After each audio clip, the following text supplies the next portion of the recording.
Okay, the recording started. If anyone wants to unmute and ask a question, by all means, go ahead.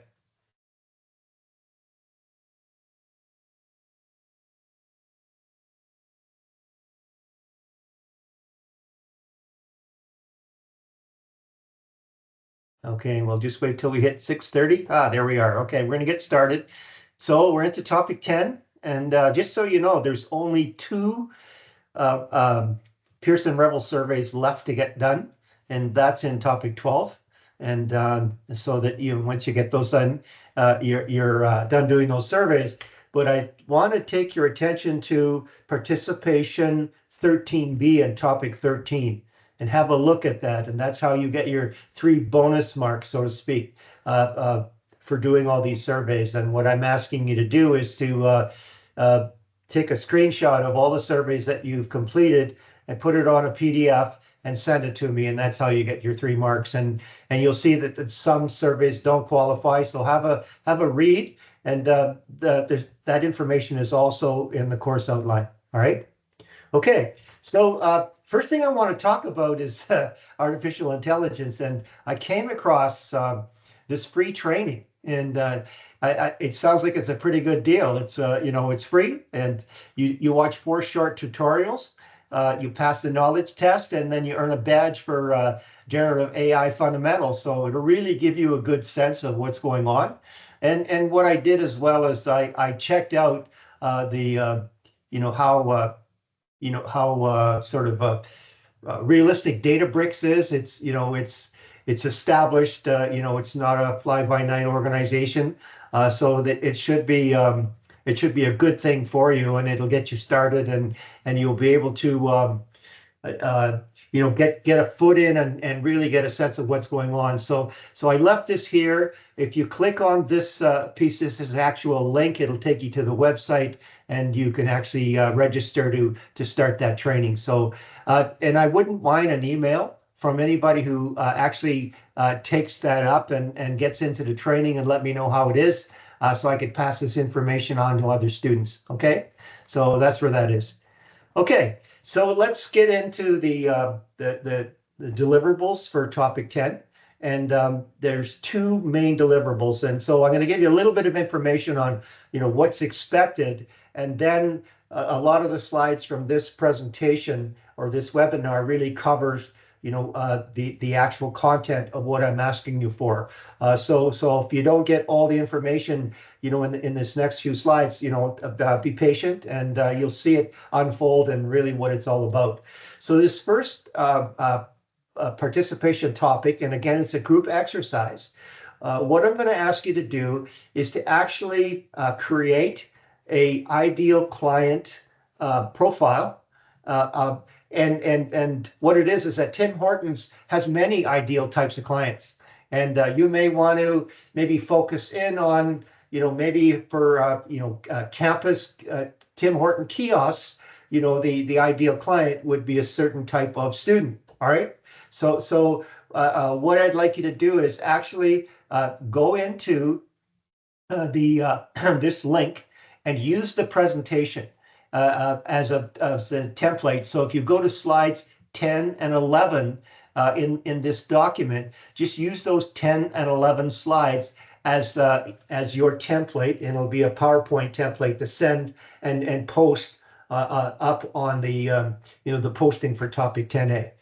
And the thing is that I've added an additional document. And this document, I don't want you to fill it out, and send it to me, but it really gives you an idea of going through all the steps to be able to create this template. And so I'm asking you right off the top, please do not submit this, but go to this, and it'll help you identify the ideal customer parameters. And so these 2 slides, in that PowerPoint, in this particular Google Doc that I'm asking you to download, this is what they look like. This is slide 10. So I'd like you to create an ideal customer presentation of 2 slides. And this one here is slide 11, and it's the introduction to the actual ideal customer.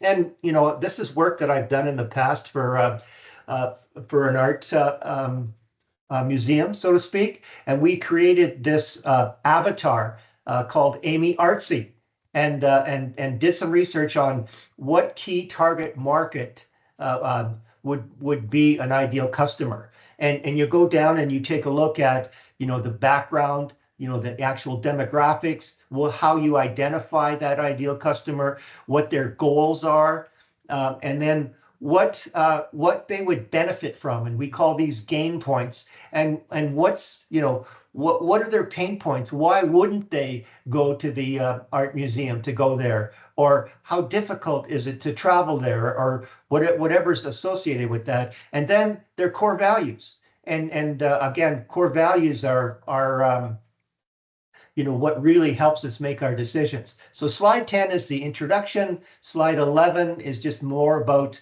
the description of the parameters. And we get into psychographics as well. We get into what motivates them to take your offering, and then what type of relationships that they're all about. So that would be the first thing. You do this as a group, and I'm going to give you some more hints on how you kind of get this done, because I'm going to talk about understanding what your value proposition is for your business and your particular offering.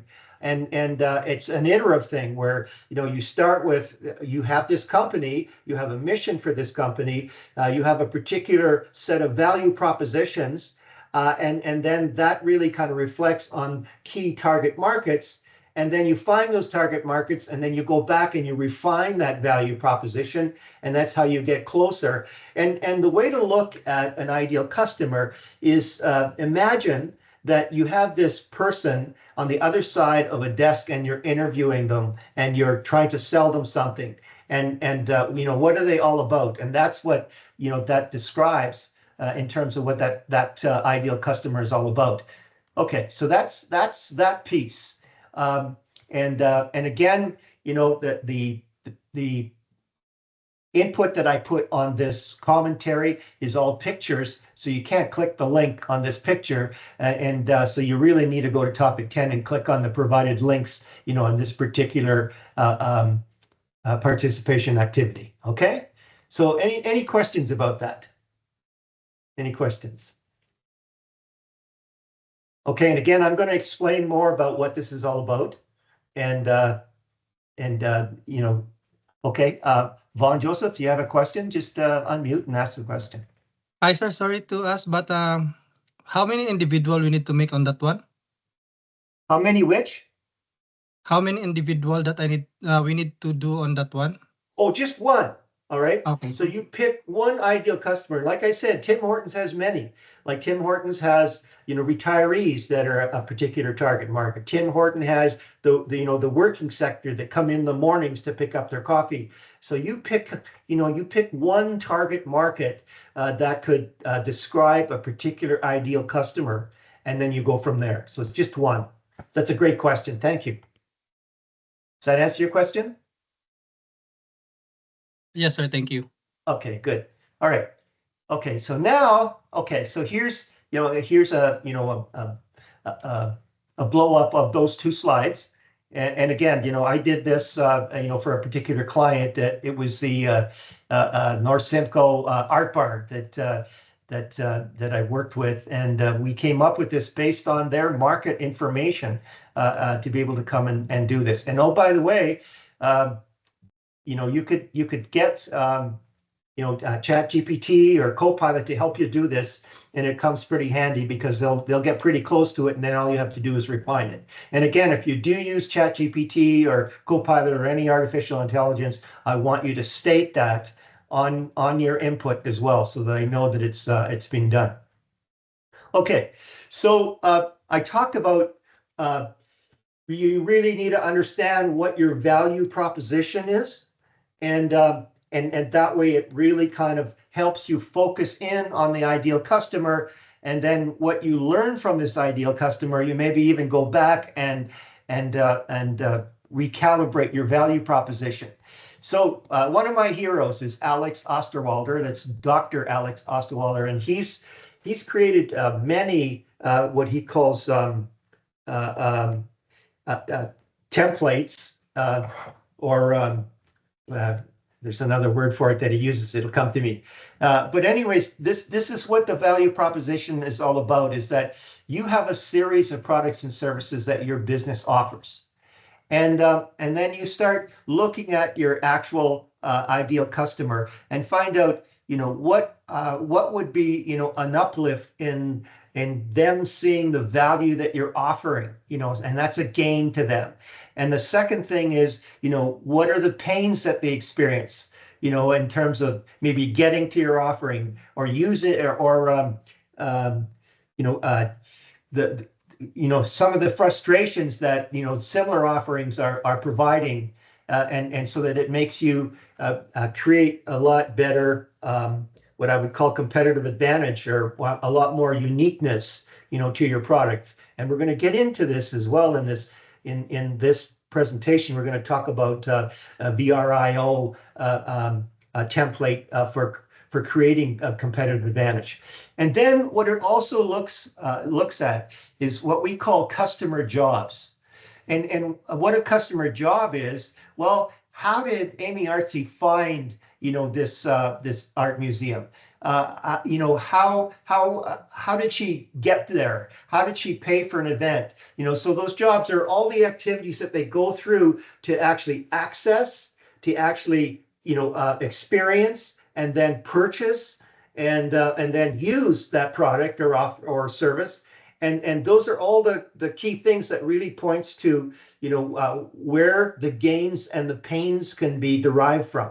That's the big piece. So you do this by understanding what that ideal customer is all about, and then you go back to your products and services and you recalibrate a little bit to maximize or optimize your gain creators and your pain relievers. All right. So this is the product or service. This is the customer itself, and this is a canvas. So Dr. Alex Osterwalder calls this, the value proposition canvas. Okay. So here's the second part of this webinar, and we're going to talk about, a VRIO analysis template.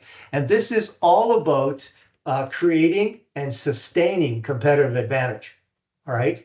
And so again, I'm going to ask you to, take this link, you go to the topic 10 and go to the 10B participation activity, click on that link, and you're going to get a template to fill out.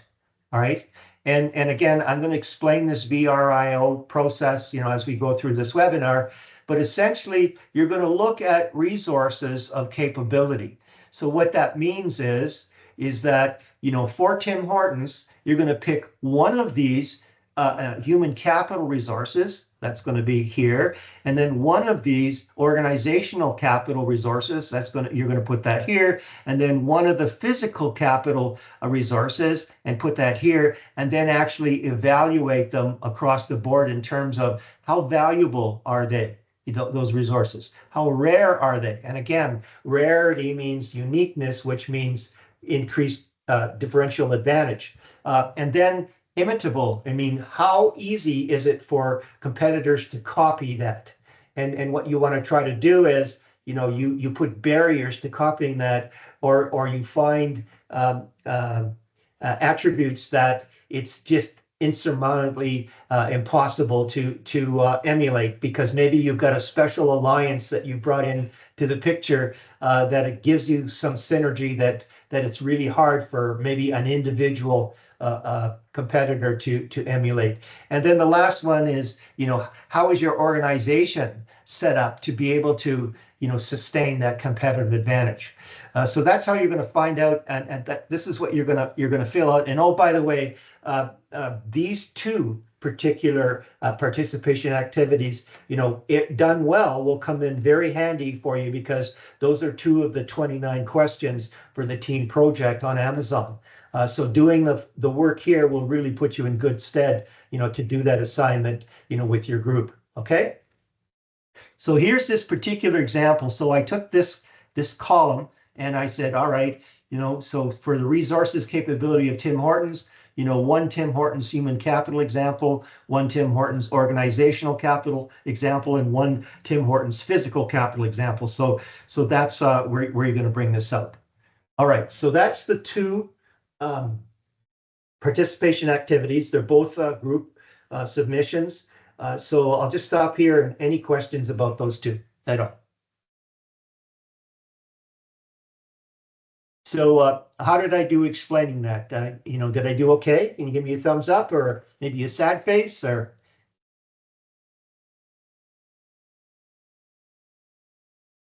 Okay. All right, good, thanks. Okay, thank you for that. Okay, so now we're going to start into, the content of the webinar. And I just wanted to give you a sense again of, how things fit into the scheme of things in terms of different levels of plan. And so that when you have a corporate plan, you're really doing, high level look at what the organization wants to do in terms of the overall vision, and the timelines are longer timelines, and the outcomes are broader. All right, and then what happens is those particular strategic goals go down into the next level, and then the next level, and a lot of the next level is really kind of mid-level in terms of functional. So they will take those goals, and they will take that, say, that one strategic goal, and then take a look at what their contribution to that strategic goal looks like, right? And then from there goes to, first line managers that run the front line. And then they do, mainly around the operational plans. So that's sort of the cascading or the route going through. So now what I've done is I've done a specific one that goes into, the marketing function, right? So we start with the strategic plan. And from the strategic plan, we normally have an annual business plan. And that annual business plan is around the overall operations for the organization. And what it is it normally has a 12-month budget associated with it. And it has a forecast of what the sales would be. It has a forecast of what the resources should look like. And then it's budgeted accordingly. All right. And then out of that annual business plan, then comes the annual marketing plan. And from the annual marketing plan, it's one thing to be able to create, the goals, to reach certain marketing outcomes. But associated with that, and sometimes it's integral into the marketing plan, it's an annual communications plan. And then you have marketing campaigns, that drive the communication side and the advertising for particular offerings to make sure that they're going to be successful. And then now that we're, it used to be all mainly out of physical establishments, what we call, bricks and mortar type infrastructure. Now it's bricks and clicks. So a lot of these marketing plans now, those companies have websites and they have a digital marketing plan, which will look at, the digital side of selling things, in using digital means. All right, so that's what this is all about. So that, again, that's a cascade, inside of one of these mid-level and functional, down to, the frontline marketing people, down to the teams that are out there selling and doing research and all those things. And the reason why I've chosen this one is that we're going to talk a lot about pricing strategy, and we're going to talk about communication strategy. So that's why this kind of fits in the way it does. Okay, so strategic plan versus business plan versus marketing plan. This is a really good depiction of, the attributes of all three. And again, this slide comes right out of the slide deck that's in topic 10. So you take a look at the strategic plan. Well, you assess the current environment, and you've been asked to do, a pastel and a SWOT, and previously, that's where you really establish the mission and vision and the future goals and the overall timelines for achieving some of those outcomes. On the business plan now describes how the current business functions right across the board. So marketing, operations, finance, research, treasury, all those functions. and then that's where you get the financial projections, and it really does contain some of the marketing plan and operating plan. And again, it's driven by a 12-month budget. And then the marketing plan is a very a specific outshoot of the business plan, and then that talks about who are the intended customers, and that's why we're looking at an ideal customer right now, and also looking at that. We're going to talk about how organizations do market research, and then how do we appeal to these people, and really that's the value proposition. All right, that I just elaborated on. We're not going to ask you to do a value proposition, but I really like you to, when you're going through this, have a look at Alexander Osterwalder's value proposition canvas to really get a sense of what's there to be able to make sure that you cover off the ideal customer. Okay. All right. So again, now we can see some yellow highlighting. So pricing strategy is going to be very important. So let's look at this marketing planning process. So it's not uncommon for a marketing function or a department to have its own mission, which is in line with the overall corporate mission, but a lot more specific. And really, that mission really encompasses, the value propositions, that marketing is going to be looking after. And again, we talked about, PESTLE. PESTLE was part of a situation analysis. So you do another very detailed market-driven situation analysis where you're looking at opportunities, looking at the 5C analysis, and this is a really strong method to use where you're looking at the company itself, the customers, the competition, the collaborators, and the actual business climate, really to understand what the I'm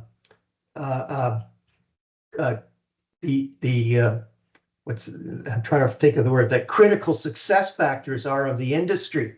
Because again, when you're looking at a situation analysis, you look at the critical success factors of the country or the economic system that you're part of, and then you take a look at the critical success factors of the industry that you're in, and then you take a look at the critical success factors of the actual business that you're running, and that all comes in part of the 5C analysis. And what do you do then? You do this PESTLE analysis at a more detailed level, and from there the SWOT analysis comes out, and you get an idea of what from a marketing point of view, what the organization's strengths and weaknesses are, and from a marketing point of view, what are the opportunities and threats. Now you've got all the, with the mission, the overall vision, the corporate objectives, which are, a breakdown of specifically the contribution to strategic goals. You've got a lot of that information now where you can actually define your marketing strategy. You define your target audience, you set measurable goals, and then you develop a budget to do that. And then here's where the ideal customer comes in. And we're going to talk a lot more about the ideal customer and why you do have the ideal customer, mainly higher margins, larger potential market share, all those kind of things, right? And then we look at the elements of the marketing strategy, which are the marketing mix. And oh, by the way, you'll see in this particular topic that Neil Borden is a player, and Neil Borden actually coined the term marketing mix in the 1940s. And we're going to talk a little more about that marketing mix because it's evolved as well. And the marketing mix of the 4 Ps is now 8 Ps. It went from 4 Ps to 6 Ps. Now it's 8 Ps. And again, a test question around, what's place? Place now, it used to be, a particular, infrastructure type channel to get to your customers. Now place is access, digitally and physically. So that you need to understand that piece very well. And I'm sure you're going to see the highlighting as we go through this presentation. And then you do the, what gets measured gets done, the implementation and control. And that's where, you identify the most compelling key performance indicators, and you measure that on a regular basis, and you know, you really use that to drive your outcomes.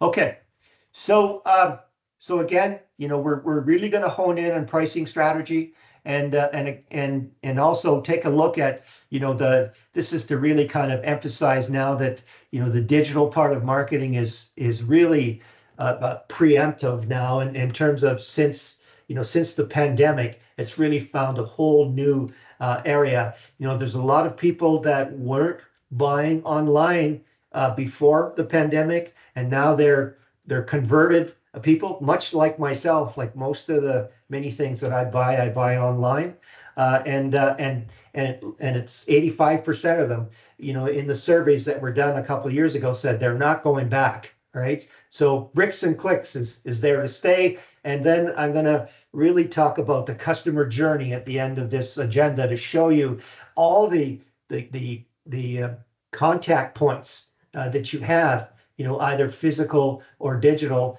and you need to find your customers where they are. All right. Okay. So again, you know, these 7 crucial steps in the marketing strategy, you can see that developing the pricing strategy is really key on getting there. Okay. So let's go back to the ideal client, and you know, and I'll give you different names for that. You know, different institutions or marketing organizations call the ideal client other things, like you know, a customer avatar or a buying persona, and you'll see that slide that's coming up. But in general, it's a list of people who fit your target description. And you take a look at them, and you look at, you know, how they start, you know, the types of prospects, the people who have responded to an offer for more information. So already you're starting to, you know, qualify your buyers, and then they become clients. So they've tried your product, and then they become repeat clients, and they've upgraded and purchased more than once, and then they become your champions. So what you're doing is, as you're bringing in this ideal client, you know, you're bringing them up the value ladder, and then we're going to talk about, you know, when they get up to that value ladder and they're champions, they're advocates for your business, and they're actually bringing more customers in. And that's really tied in again to the service profit chain, because, you know, the more they're excited, the more that they're going to bring in, and in the service profit chain, you take a little bit of that profit, and then you invest it into your employees to be even better at creating loyal customers. And so that's that one piece. And then you've got to understand that as you bring these customers in, it's not just to sell a $20 item in a store. It's getting that customer as a repeat customer, coming back for 5 to 10 years, where you've created, you know, a customer lifetime value of maybe $20,000. So those are the kind of things that, you know, you need to keep in mind as you're going through. And again, let's get back to management principles. You know, understanding that your employees need to really know this, you know, especially now, like, you know, when I talk about service profit chain, that's another tool that you can use and show them, you know, how they're benefiting from, you know, bringing in more customers and keeping them loyal, and how this all gets to, you know, keep the business sustainable and to generate, you know, sustainable competitive advantage. All right, so that's where this is all coming from. All right, so in a lot of cases, your ideal client, well, they're the most profitable clients. So they're probably buying higher margin offerings from you, which clients recommend you to others. All right, so, you know, they're your champions, they're your missionaries, they're your advocates. You know, and then what are the common characteristics of these clients? And the more that you could tailor your value proposition to attract that particular ideal customer, well, then you're going to increase the numbers of that ideal client, and that's going to increase the success of your operations. And really understanding these clients in terms of what motivates them to buy from you, well, then you create this biographical sketch, which is, you know, the ideal client that you're going to be doing for Tim Hortons in participation activity 10A with your group. Okay, So again, here's the different terms. You'll see it, when you go on to researching on the internet. Some people call them the ideal customers. Other organizations call them the buying persona. Uh, Others call them the customer persona. Others call them customer avatar, and I'm sure there's a few more out there that I'm not familiar with. But the whole idea is to really kind of understand, the demographics and the psychographics and the motivations of what these ideal customers are all about. So you're looking at their background, their demographics, their personality, their preferences, their pain points. Okay, and this should say their gain points as well. From a value proposition. What are their goals? And the more that you can align, your offerings to their goals, the better off you're going to be in attracting them to use your products and services. Their core values, their communication style. So we're going to talk about, the customer journey, and the customer journey talks about the various customer touch points. And based on their communication style, you may be finding them, on Instagram, because they have a key interest in a particular activity, and that's why they're there all the time. So that's where you find them, and you're dealing with them digitally. And others, like a lot of millennials, they not only know online what they like, but they'll actually go into a store and want to experience that product. And once you start understanding that, well, then all of a sudden now, the sharing of the experience inside of the infrastructure store, is a communication style that will really keep them coming back. So those are the kind of things that you need to think about. Okay, so again, you can see this. It's iterative. You'll start with a value proposition, and from that value proposition, you'll identify your target markets. Inside those target markets, you will profile an ideal customer. And once you even know more about that, well, then it'll give you a chance to recalibrate your value proposition. And this is never ending, right? And you can see that, a lot of, especially on the digital side, when you become a frequent customer, they will get to know you, and their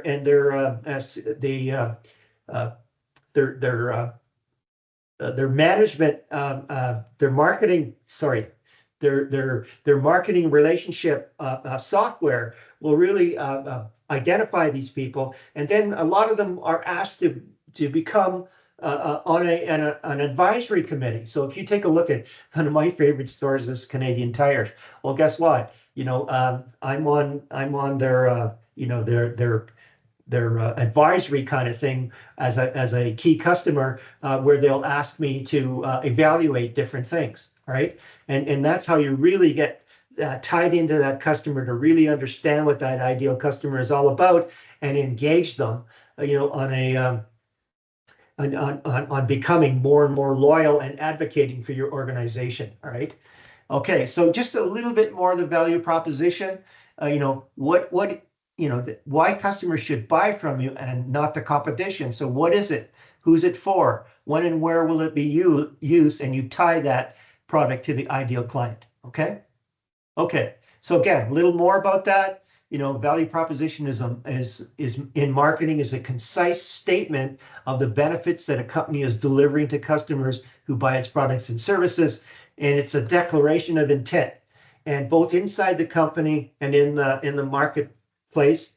And again, the term value proposition really came from McKinsey, and McKinsey is a stalwart management consulting firm that's global, and one of the leading pieces. So there's a lot of that's where I found the McKinsey 7S. They're really good at those things, and it's a good consultant to be able to track, to find out what's new and innovative in management thinking. All right. So again, the value proposition, it's a target market segment. It has a compelling emotional connection around pains and gains. It has tangible, desirable benefits, and what's it all about? It's all about competitive differentiation or competitive advantage, and how do you how do you maintain that, and it's it's called sustainable competitive advantage, which I think is an oxymoron, because you have to keep working at it. It's a day-to-day thing, to maintain competitive advantage, given what's going on in the marketplace. Okay. All right, so again, my hero again, here's that value proposition I talked about. So here's where you're identifying, that ideal customer in terms of, what their pains and gains are, and then what they go through to access you, find you, buy your offering, use your offering, and what are they telling their friends about, your offering as well, based on where they are in social media and whatever. And then you recalibrate your value proposition based on this, and you're always updating this on a regular basis, and you'll highlight your gain creators and your pain relievers, and this is what you share with your employees in the service profit chain, in terms of them knowing exactly how they can bring value to those ideal customers. Okay, again, I covered this already, but here's the piece, is that you start with how are you going to find these? What are the channels? That's modality, all right? And again, you can see where this channels thing came from. This is the 4 Ps of the marketing mix. A really good test question, really. What is place all about? Well, in today's world, place is multi-channels. And some are physical and some are digital, and that's the modality of how how you interact with these customers. And then based on the ideal customer profile, what are their demographics and what are their psychographics? And this is really where you get a sense of, what are their idiosyncrasies? I mean, what's really important to them, from a psychological point of view, and then business demographics. So in your particular business, in your particular industry, there's a certain set of demographics that you are there to kind of go into, and so that I put this little piece in here to kind of make the distinction. So the business demographics are, the characteristics of that selected population to understand their customers. And then when you get into the customer demographics, now you're getting into the socioeconomic characteristics, and you're getting into things like, age and gender and race and educational level and income level. All right.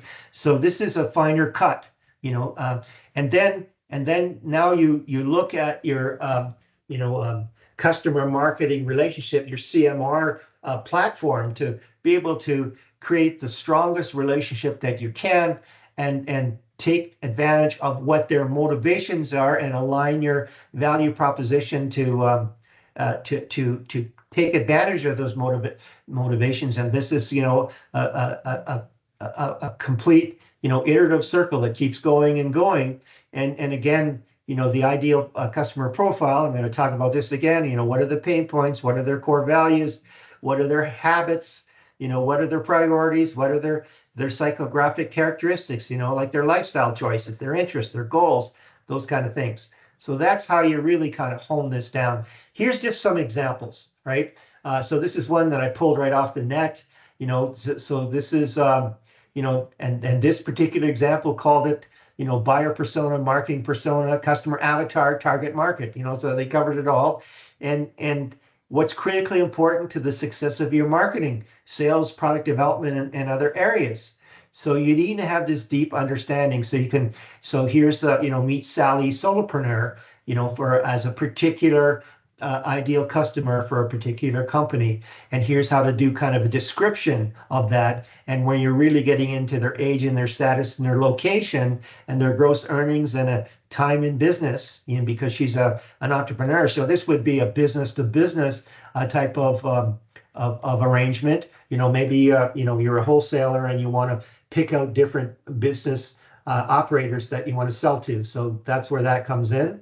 What's her vision, and here's how they break down all the pieces of what her income is, and and how you would kind of appeal to that particular ideal customer. All right, so that's what that's all about. Okay, so again, back to the one that I want you to do for Tim Hortons. So you pick out what an ideal customer, that you think is one of the better ones for Tim Hortons in general, and then do a description on these two PowerPoint slides. So just take out, use the same headings, and then put it on in the same way, and this will really help me twice. All right, one, it'll help me mark this as a participation activity, and then if you decide as a group to do a particular question on the team project, then you use that template again, and it's all done for you. Okay, but you'll be doing it for Amazon. Okay, so that's what that's all about. So let me talk again now. Let's get back to the marketing mix, and then ultimately what we're going to get to is price and pricing strategy out of the marketing mix. So what we've done is, it used to be 4 Ps. It used to be, product, price, place, and promotion. But then now, in today's age, it's about the people themselves. The principle that means your business must stand for something. So, really how you need to brand, the process on how do you use the technologies to improve that customer experience and access, and then the performance. Whatever gets measured gets done. But you can see that place, in the original back in the 1940s, it was that store on 2nd Avenue, but it's not anymore. And you notice this is all in highlighted. So place now has evolved into multi-channel world access. All right. So it's not just even one channel or 2 channels. There's different channels that may appeal to a particular ideal customer. And I'm just going to skip, right to show you, this, customer journey. Oh, there it is. Okay. So you can see here on access. Oh, it was right there. Okay. So you can see that this right here, this continuum is actually a buying continuum. Where a consumer, becomes aware of a particular offering. All of a sudden they pick up an interest because they think they can use this, and then they actually consider it. So sometimes, especially on a digital side, they might take a 90-day free trial, to see if if it works in their business. And then they say, yeah, this really works for us. It creates value for us. So now we're gonna buy it. But it doesn't stop there. All right. What you want is you want to retain that customer, and again, it's about lifetime customer value, and then you want these customers to become champions for you. All right, so that's the buying process. But you can see there's all these different touch points where you would tie into them. Right.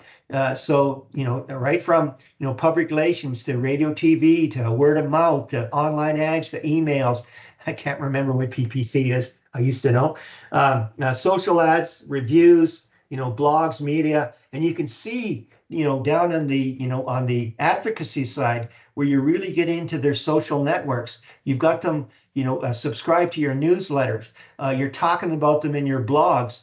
And here, on the retention side, you're getting their participation on a community forum. So this Canadian Tire thing that I was talking about, I'm on the Canadian Tire community forum, and I get surveyed every quarter on how could we improve, talk about your last purchases, what are we missing, those kind of things. And again, the website piece has really kind of moved on, especially since the pandemic, in terms of not only seeing where people are in your website, but engaging them and keeping them, keeping those eyeballs focused on product, and servicing them while they're there. So chatbots and additional content, because people want to find out about things, they want to be educated. So there's all those different things that are part of this customer journey map, and access has become a whole new focus in terms of keeping contact and being where your customers are. Okay, so let's get back to competitive advantage. And we talked about competitive advantage last week. In terms of the three kind of phases of that. But what products provide a competitive advantage? Well, they base innovation on your own experience. They focus on products and services that have been overlooked. They validate the market before jumping in. They pursue innovation that customers will perceive as value added. They focus on new ideas that will lead to more than one product or service, because you can evolve that product into a product line. You make sure you have sufficient capital to launch the product. And when we talk about focus on products or services that have been overlooked, well, this is exactly what Blue Ocean Strategy talks about with Kim and Mulbern in terms of finding uncontested markets, where you're looking at someone really hasn't picked up on that. And a number of ways of finding that out is to find out, what, you want to get into a particular business. Say it's a coffee kiosk in a downtown area of a city. Well, you start interviewing people that are going to the existing coffee boutiques and whatever, and you ask them, what are your pains? What don't you like about what's going on? And that may in itself create opportunities for new things to offer in your particular offering that other coffee kiosks don't, or boutiques do not offer, right? And it's uncontested at that point in time, and it's maybe overlooked. And so that will give you another element of increasing or element capability to increase your competitive advantage.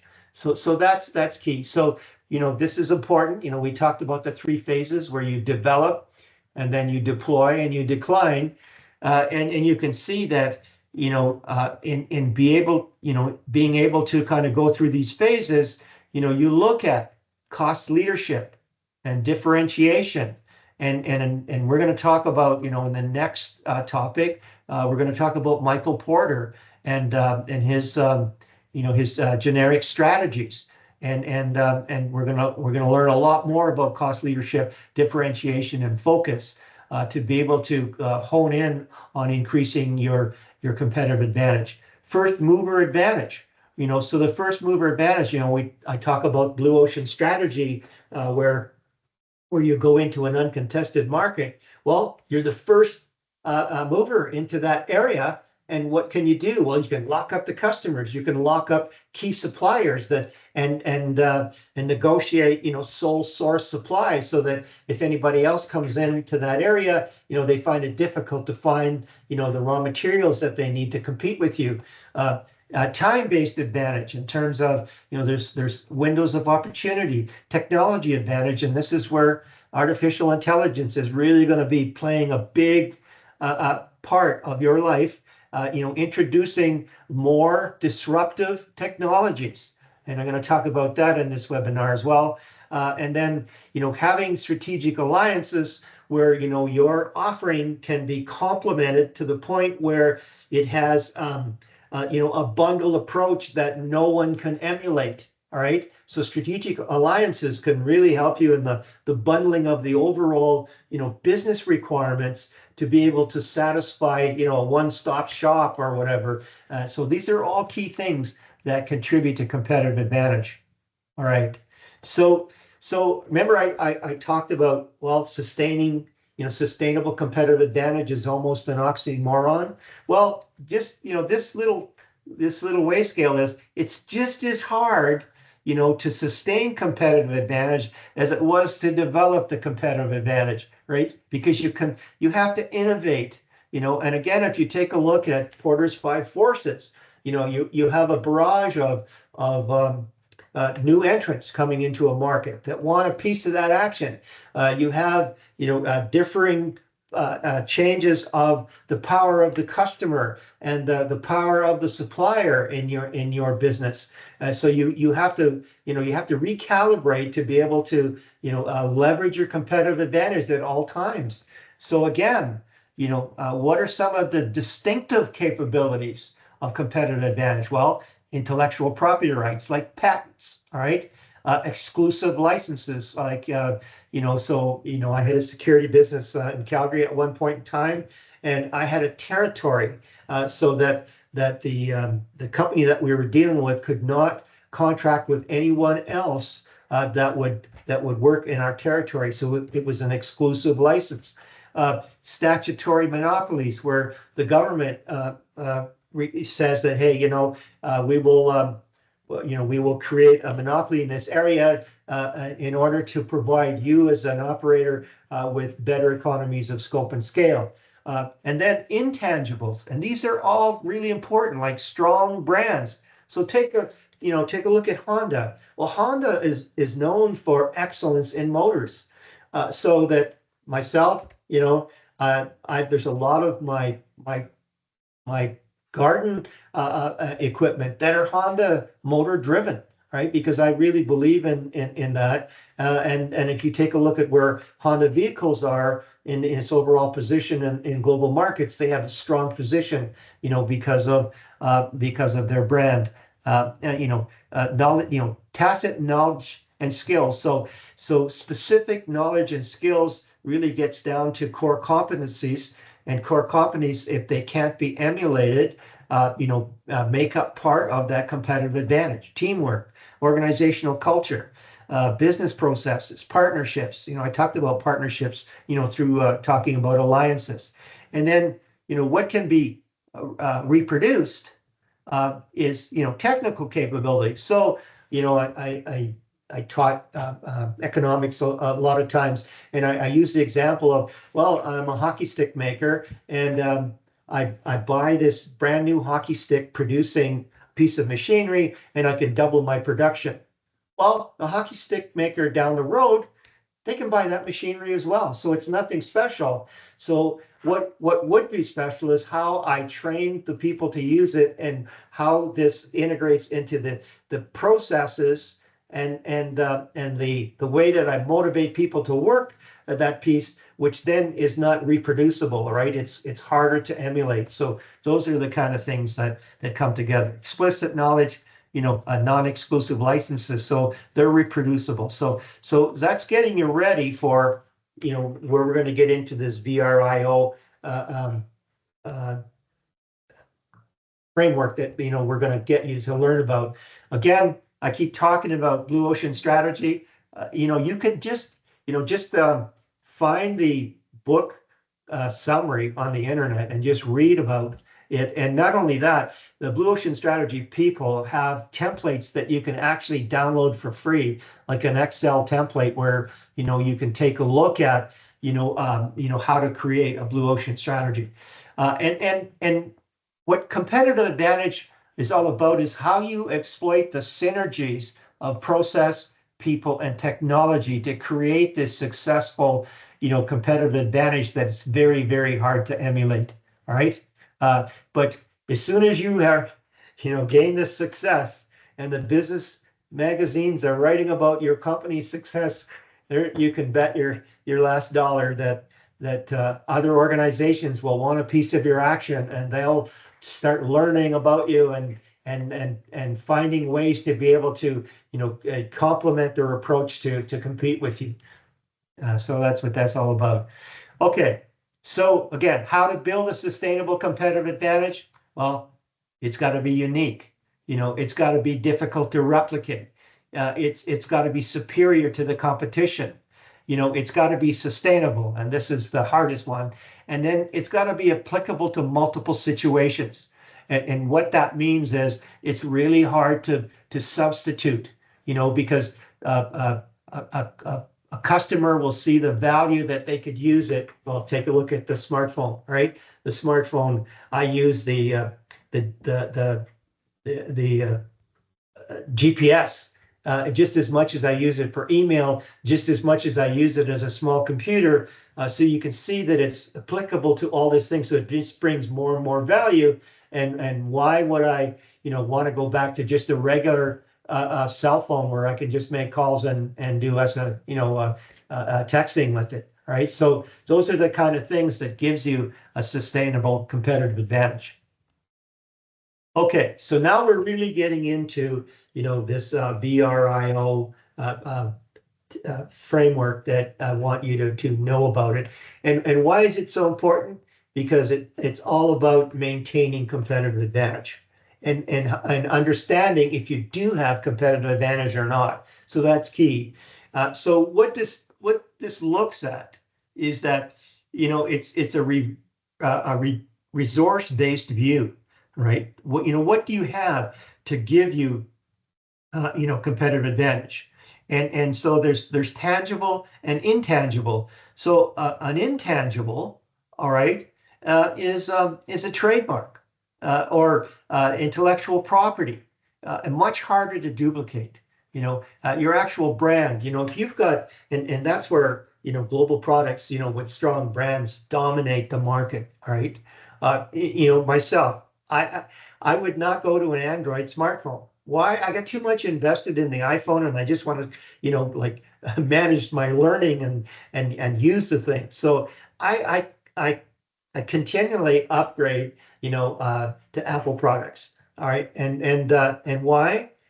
Because of the intangible things there. I know that, if Apple has a problem, they're going to fix it really fast. They're not going to leave you out there stranded. So intangible assets are really important. And then what's unique about the company and can't move to another company.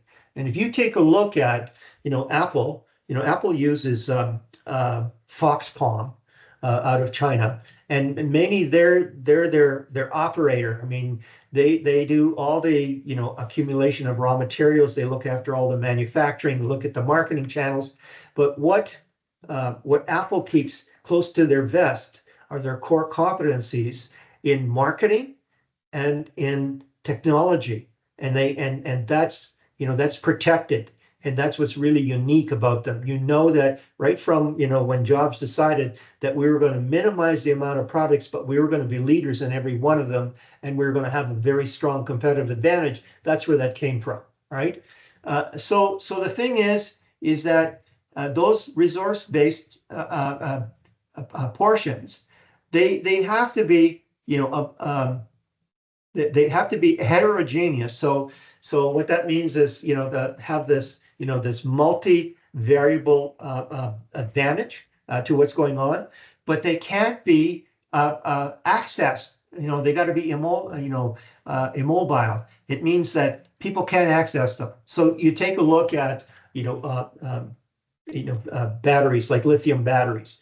Well, the largest lithium battery producers, what are they doing? Is they're trying to lock up, the lithium supply, so that other competitors can't access the lithium supply at the prices and the what's the effectiveness of them getting that base to create their batteries. So that's an immobile resource. Not everybody can get it. All right.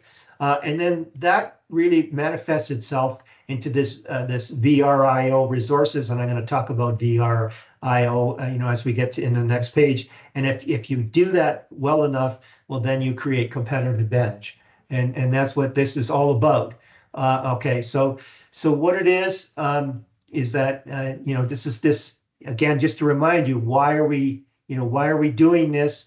It's to submit, for 10B, and then understand what that is. Right. So I talked about, so what we're going to say is, is this resource, is it valuable? Is it rare? Can it be imitated? So in this one here, the capability of not being able to be imitated, and then, is your organization in place, to be able to deliver on that? And that's what that's all about. So you go through this piece. So your resource or your capability, is it valuable? Well, yes. Well, then that could lead to competitive advantage. But if it's not valuable, well, there's no competitive advantage. And if it's not valuable and anybody can access that resource, well, then it doesn't give anybody a leg up. All right. If it's rare, then okay. Well, yeah, then it means that everybody, not everyone can access that resource. All right. and so that so that if it's not rare, if all the resources are equally available, well then a competitor can pick that up and just be as competitive, right? All right, so if it's rare, that's another point on where that allows you a leg up on being better in terms of competitive advantage. And then, is it costly to imitate? All right, so if it's costly to imitate, well then your competitors can't beat you there. But if it's not costly to imitate, you take a look at there may be there may be an entrepreneur that develops this really great product and it's fantastic. All right, um, and that entrepreneur puts it into the market. But there may be a big conglomerate out there that has all the resources that can actually build a substitute, and they could put that entrepreneur out of business, in a few days, right? So that's the whole idea about costly to imitate.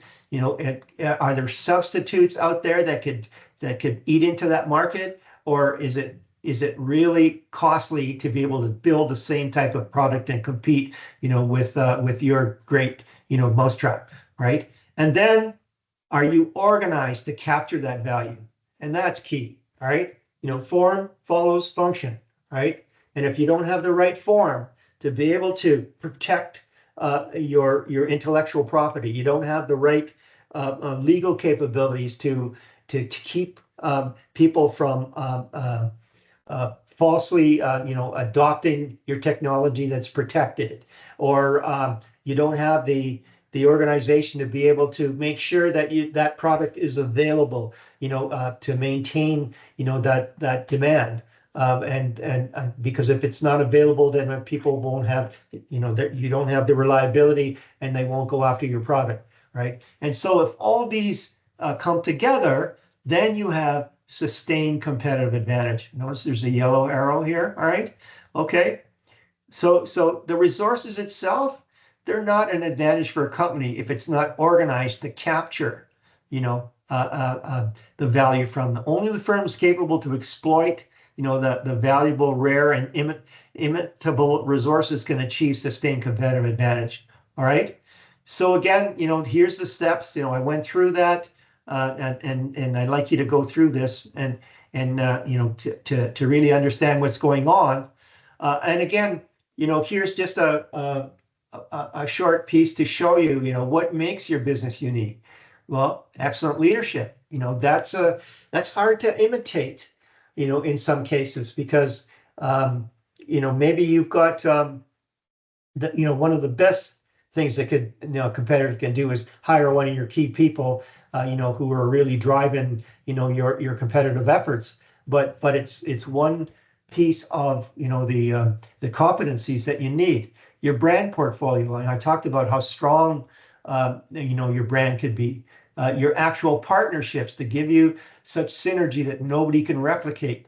The teamwork that you can bring together to make your quality, the best in the industry, and really, make progress on the key goal outcomes.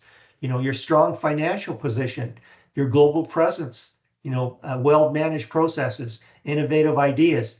So those are the things to think about, right, when you're looking at Tim Hortons and what makes their business unique.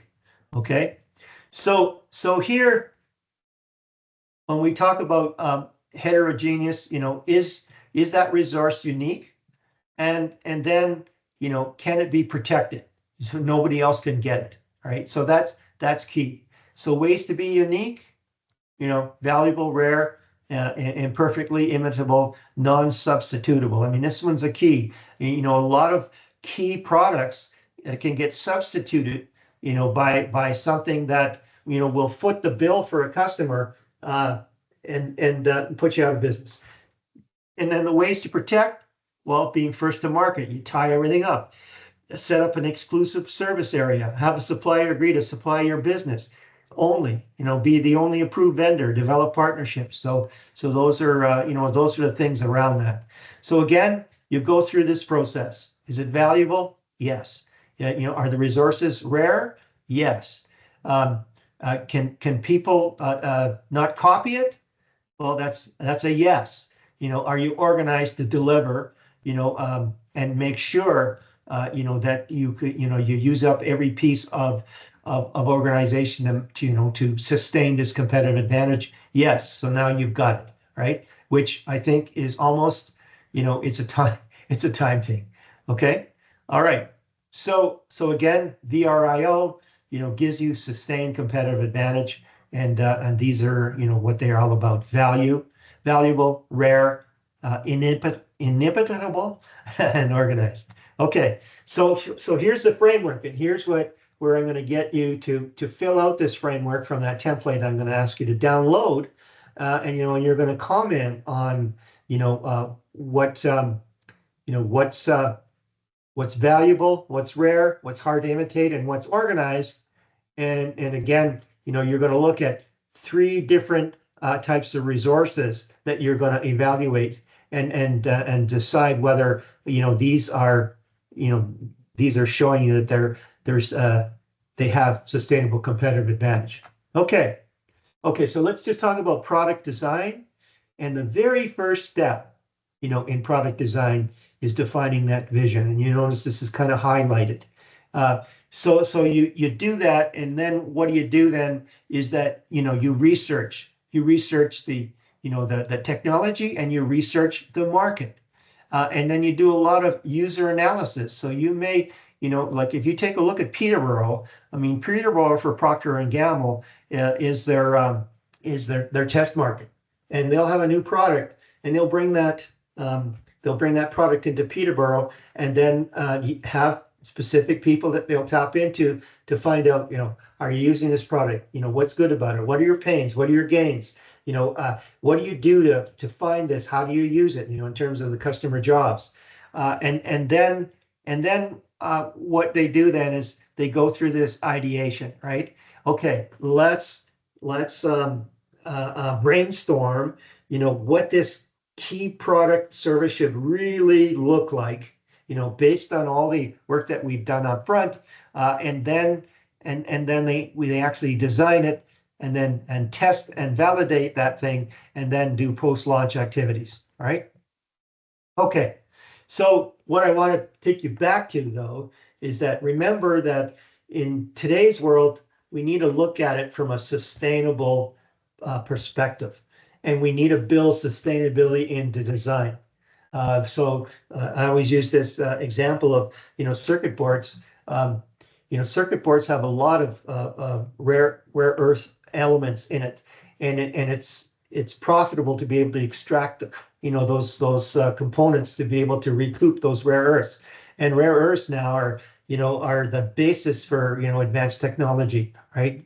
So that's really key. And what did North America do? Well, they would just collect all their circuit boards, and they'd send it somewhere in Asia, and Asians would be taking these circuit boards apart and get sick over doing this.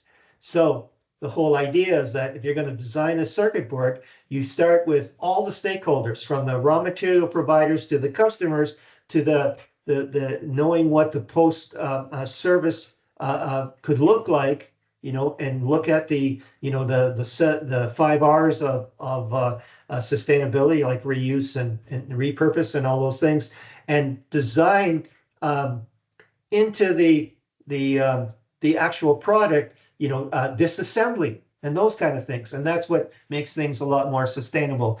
So that you should take a look at right from raw extraction materials to the processing, to the manufacturing, to the assembly, to the product use, and the end of life and the recovery.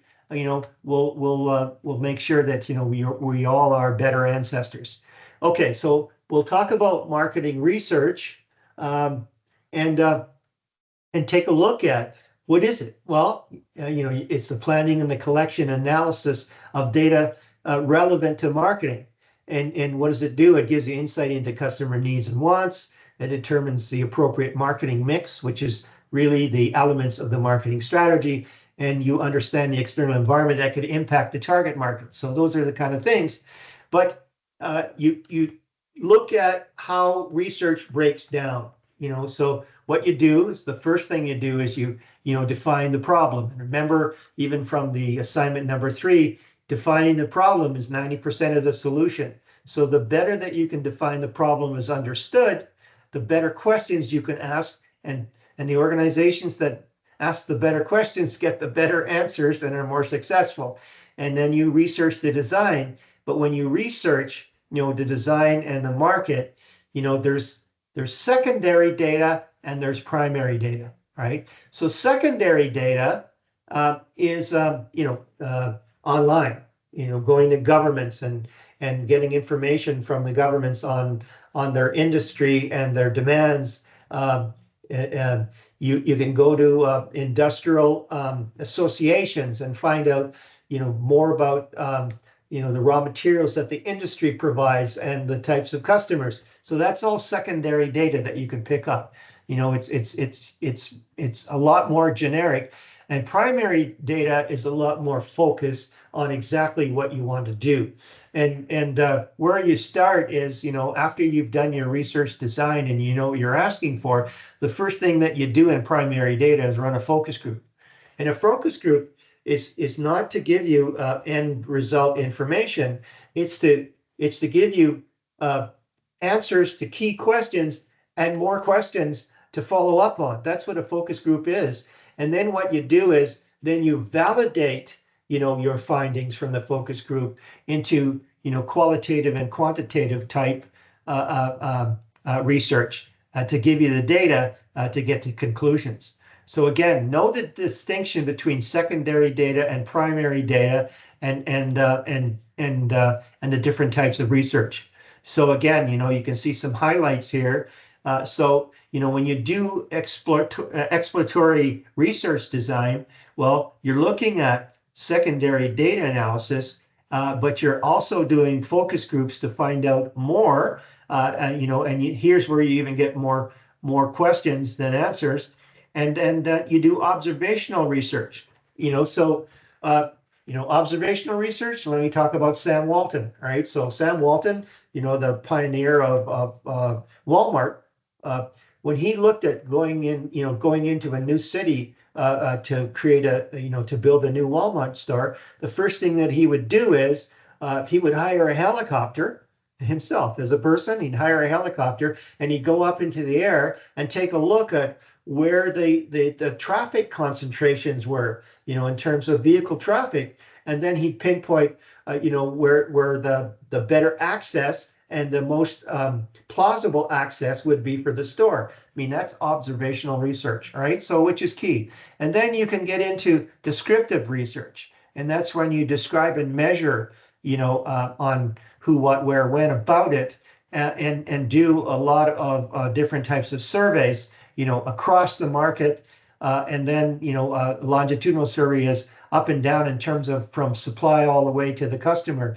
and then causal is to do some experiments and test markets. So again, this is where Procter and Gamble will test market a lot of their new products in Peterborough.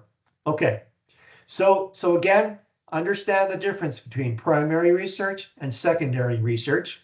All right, and the exploratory research kind of feeds both of these, right, and going through. Okay. So again, I initially talked about the loyalty ladder. I'm sorry, the value ladder, and here again, and the loyalty ladder. So we talked about when you're creating these new products, you have suspects. You convert those suspects into prospects. And so that you qualify the buyer, and then from those qualified buyers, you take a look at making them into customers, and then if they're repeat customers, they become clients, and then if they're if they're being treated all by all means towards loyalty because they're treating them really nice in the service profit chain, well then they become suppliers, and then missionaries or advocates for you, and in a lot of cases partners, and that's where the champion piece comes in, right? So this is and if you take a look at this over time, institutions will bring you up the value ladder. So General Motors, say, all right, General Motors will start you, in one of their compact vehicle, because of where you are as a customer in your customer life cycle. And then, you get older and you have more value, so they'll put you up into a Chevrolet.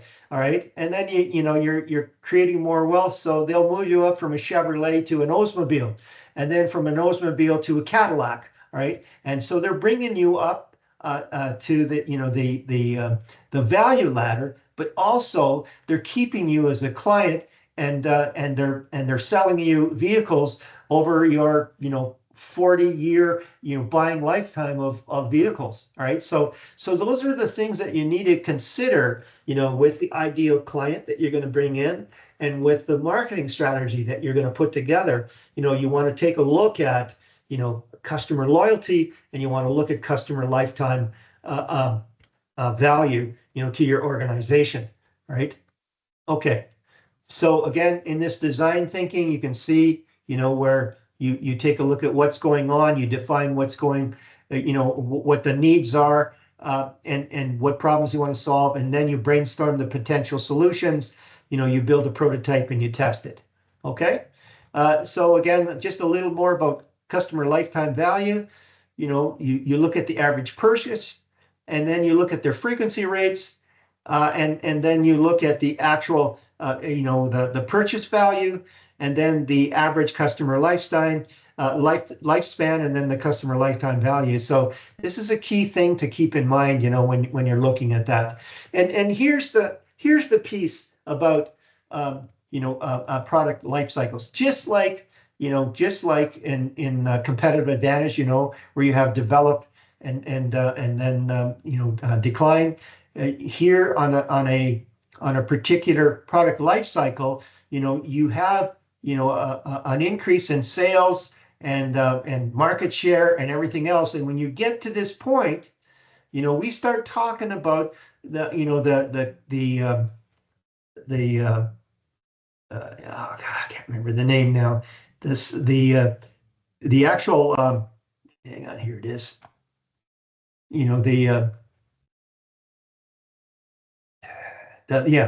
The BCG. So Boston Consulting Group piece is, you start thinking about that as you know that you're going to kind of peak in sales and profits, and then you need to decide, is this the point where this is a cash cow, or is this the point where maybe we need to modify, or we need to look for a new target market, or we need to look for alternative uses. So here's where where the strategy has to, keep you into maintaining a sustainable competitive advantage. And then promotion, pricing, distribution should adjust based on this life cycle. Like, that it's coming. All right. So just like in the competitive advantage where you develop, deploy, and decline, here's what your product or service life cycle looks like. And I talked about last time, DuPont, which is a chemicals producer or whatever, they would be the only organization that brought this new commodity, this new organic chemical into the market. They would charge like premium pricing because no one else could make it. And then as new entrants came into the market, their sales would start to decline. So then they would shift to a commodity pricing, where because they've done all their investment and paid for that investment, they have the luxury of being able to lower the cost of or price of that product and still make a profit and stop other entrants from coming in. So that's what that's all about.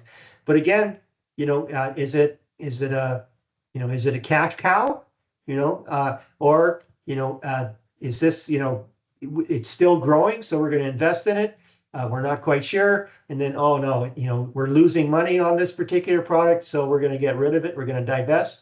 And then here's this piece around, understanding, what has good market growth rate and what has, high relative market share to low market share. So you can see the stars here, are high, high growth rate and high market share.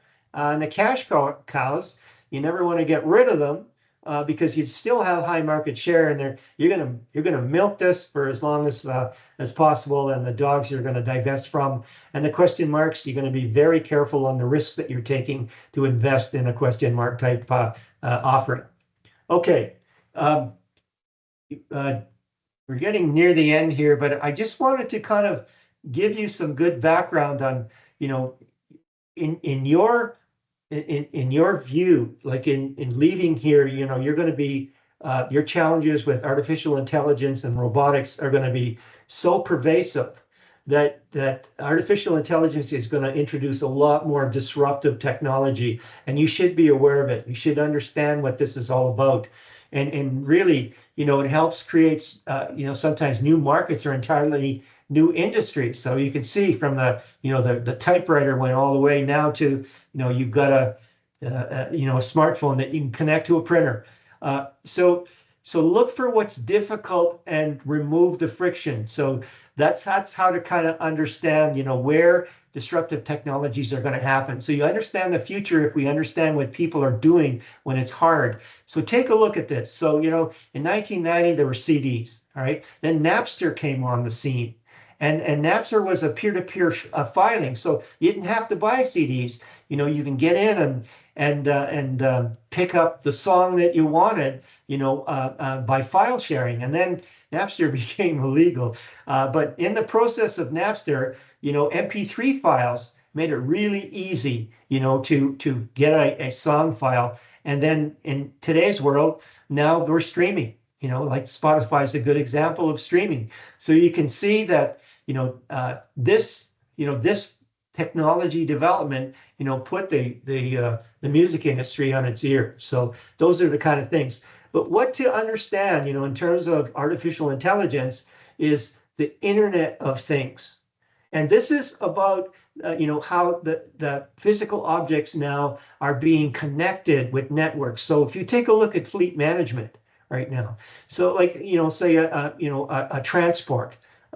Well, they're looking at, they know in today's world, you know, what the condition of the engine is, you know, based on monitoring. They know where the driver is. They know if the driver is speeding or not.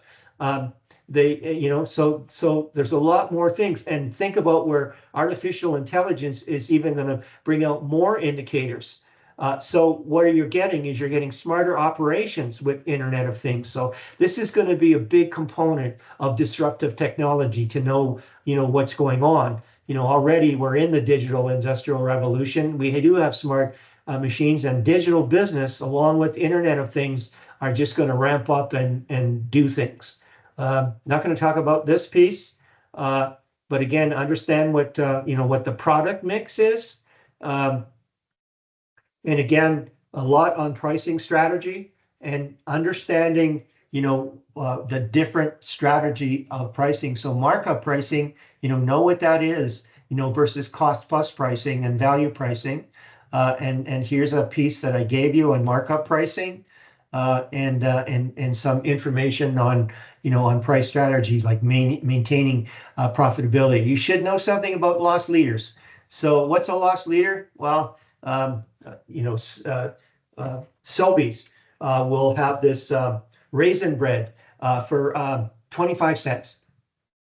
And they probably cost them $2 to buy that loaf of raisin bread. But offering that for 25% for 25 cents brings in a lot more customers, and they're going to spend a lot more money, and they're going to recover, you know, any kind of loss. And that's a loss leader. You know, it's to encourage the purchase of other items. So knowing that, know what price skimming is, and follow the leader and variable pricing and price lining. So I've got some information on loss leader pricing, you know, what price skimming is all about, and understanding that some promotion items are much more effective, you know, than others. And billboards, you know, are expensive. And the thing is, they not always, you know, get what they need. So, you know, one major disadvantage is that, you know, okay, they're in especially in prime locations, but you know, their recurring costs for maintaining and updating the billboard content far outweighs the benefits that they're getting. And then understanding, what this marketing hourglass is all about. And if you take a look at, this awareness, knowledge, interest, consideration, this is part of the customer journey that I showed you, and how to create loyalty. So this is just a flip of this, all right? So understand that this part is this part and this part is this part, all right, going there. So the greatest opportunity, again, for growth is selling more products to existing customers. To recruit a customer costs a lot of money, but if you've got that customer there and you can upsell that customer, then you're going to make a lot of profit in marketing.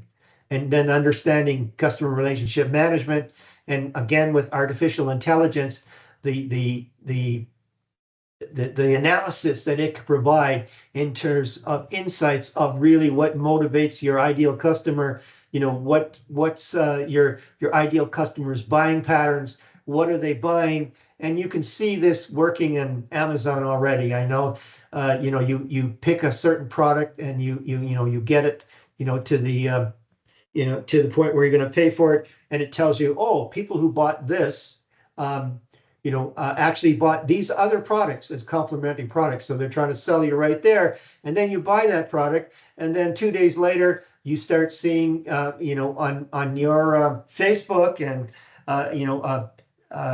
advertising for some of the things that you're interested in. So it goes a long way in working that. So components of CRM, technology, strategy, the process, the people, to be able to do that. So understand this piece, and then steps to CRM. And you can see that these are key steps. So you acquire, you convert, and you retain. That's really, so acquire, convert, retain. And this is the process in there. So that's key. And there's different types of CRM.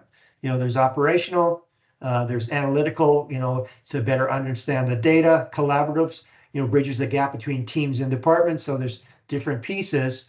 And again, this is going to, AI, this is going to make CRM on steroids, and in the ways of its capability to analyze big data and get to a whole pile of things. All right, so that's it. Sorry for, there's a lot of content, yes. And I'm hoping that, I brought to you some insights. And again, if you have any questions, please email me, all right? And I'll answer those questions, and then I will put them on, on the Blackboard announcements to share with your colleagues. And I'll be marking your assignment number 3. I started, and I'll be marking that in the next few days. So you should start seeing your marks come out of that. And then I look forward to talking to you about topic 11. Okay, and if you have any questions, please contact me, and we'll go from there. Okay, so any questions now? Anybody want to unmute and ask me a question? We all good? Okay, so I'm going to stop the recording, and you should see a link to the recording pretty soon, and at minimum by tomorrow, and we'll go from there. All right.